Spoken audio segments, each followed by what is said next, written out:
Good day and happiness life mga ka-life change. Alam nyo ba, galing tayo sa market.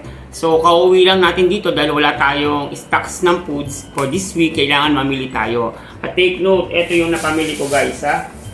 Pakita natin sa ating kung ano yung mga nabili natin.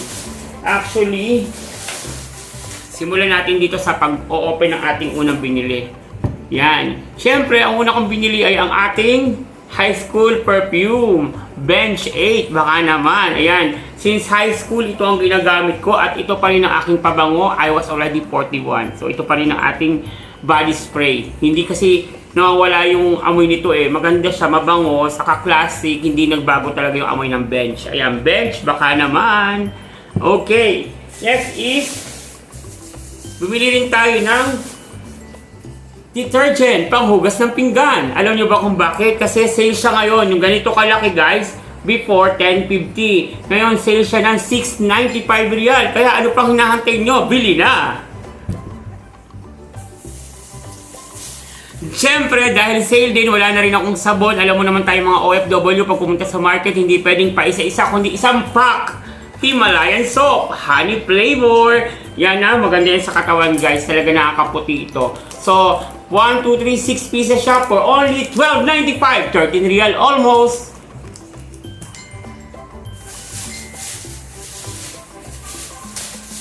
Yan. Dahil, syempre, kailangan natin ng stock. We need some vegetable. Kailangan natin ng panghalong luya. Ayan, guys, sa luya, meron na tayong luya. Meron na tayong garlic. Meron na tayong fruits also. Ayan, fruits. 1. Siyempre, meron din tayong fruits. Avocado, favorite. Meron din tayong kamatis. Ayan, guys. Meron din tayong okra, ladyfinger. Hindi yan nawawala kasi gusto ko yung ladyfinger na binabaw lang sa kanin. Let's go for the next.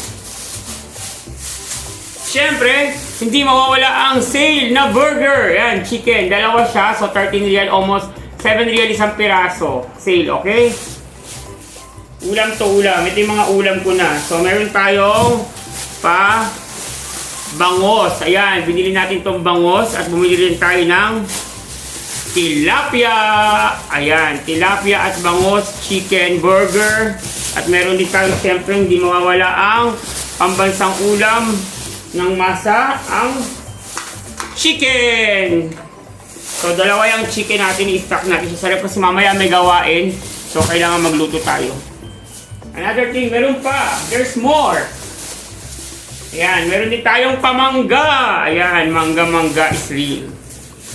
At meron din tayong patalong. Talong is real. Meron din tayong pan-juice, ang ating watermelon. Meron pa, patatas. What else more? Siyempre, meron tayong pa-brown sugar. At ito, talaga nakatipid ako dito guys. Memories, cookies. Tiffany, sale siya ngayon, oh. 4 yan na piraso, sale. So, pambaon natin to sa office. Kasi sa office, alam niyo na, kailangan natin magkaroon ng mga panti. Tinapay. Kaya meron din tayong, ayan, delight. So, ito yung mga cookies na favorite ko ito, guys. So, yan yung mga cookies na favorite ko na binabaon ko sa office. Di ba? Para hindi tayo bibili sa market. Kasi kung bibilin mo to sa market, 3 real, 250. Sipin mo, 12 lang to. Yung isa, 999. Ano pang hinahantay natin? So, bili na. So, for the meantime, yan ang lahat na nabili natin. Ayan. So, ang tanong, magkano ang halaga nito? Magkano ang halaga ng nabili natin ngayon?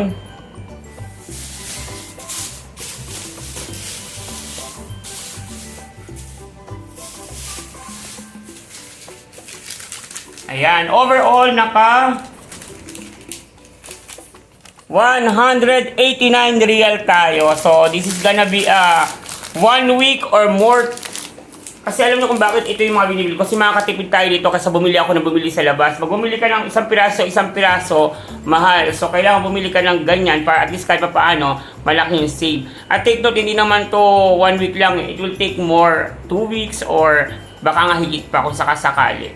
Okay, so tayo mga OFW, pwede tayo magtipid sa hindi pagbili ng gadgets, hindi pagbili ng damit, pero huwag mong titipirin ang iyong sarili pagdating sa pagkain, okay? Remember, ikaw nag-work, kailangan alagaan mo yung sarili, kaya kakain kayo ng mga fruits, ayan, mga pan-shake, milk, like that. So, para lumakas sa iyong katawan at para magkaroon ka ng tinatawag natin na pang-suporta sa iyong pangahanap buhay. Dahil remember, health is wealth. Bye-bye for the meantime.